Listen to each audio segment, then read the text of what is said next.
I saw you in the corner drinking out of a flask the entire time you were not on stage.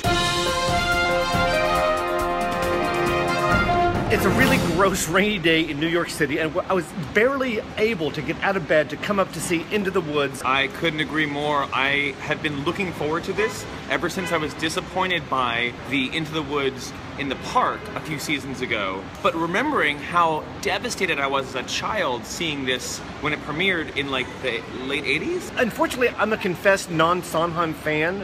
I just don't care for the music. You don't like his cadence. One thing that I do like about theater when I'm seeing it is the spectacle of the sets and the design and the costumes. Unfortunately, this show is minimal. Supposedly there's no props except for a ladder. One ladder. So I have really serious doubts that I'm going to be over the moon about this Into the Woods. We'll see an intermission of this 2 and almost 3-hour show, Into the Woods. Yeah.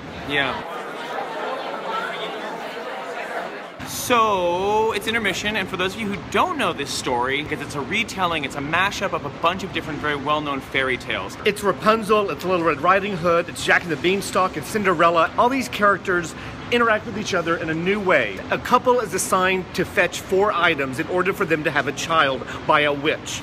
There was more than just a ladder.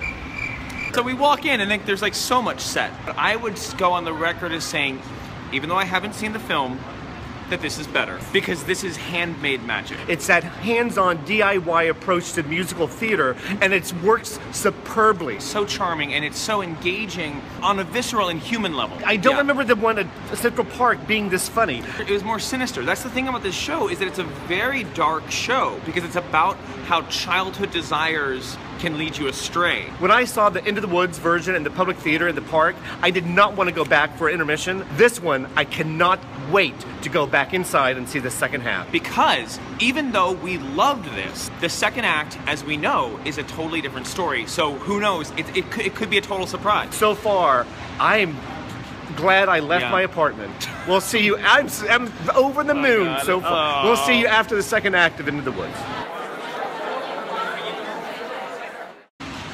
And we're out. The second half is the darker side of getting your wishes granted. Yes, careful what you wish for. It does kind of get slow, it gets darker, and it gets more serious, but it's a welcomed seriousness. At the end of the show, I wanted to leap out of my seat.